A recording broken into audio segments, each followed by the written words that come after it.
General Beton Calcestruzzi, a fianco di chi costruisce e lavora in qualità. General Beton è presente in tutto il Veneto, Friuli, Venezia Giulia e all'estero.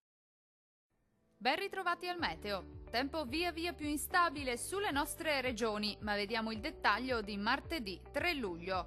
Sul Veneto al mattino qualche rovescio solamente sul bellunese, ampio soleggiamento invece altrove. Col passare delle ore temporali frequenti anche sui restanti settori della nostra regione, ma generalmente di debole intensità.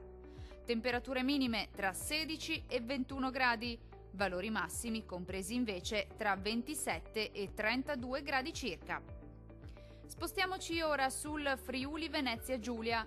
Qualche acquazzone al mattino soltanto sui settori alpini, qualche spazio soleggiato in più invece altrove. Dal pomeriggio peggiora un po' ovunque con fenomeni localmente anche moderati. Migliorerà entro la serata.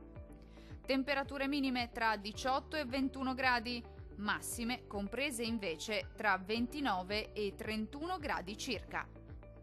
Raggiungiamo infine il Trentino Alto Adige. Tempo spiccatamente instabile sulla nostra regione, con rovesci e temporali piuttosto frequenti sin dal mattino e per tutto l'arco della giornata. Fenomeni in cessazione comunque entro la serata. Temperature minime comprese tra 15 e 19 gradi, valori massimi oscillanti invece tra 29 e 32 gradi circa. Dal meteo di Antenna 3 per ora è tutto. Arrivederci.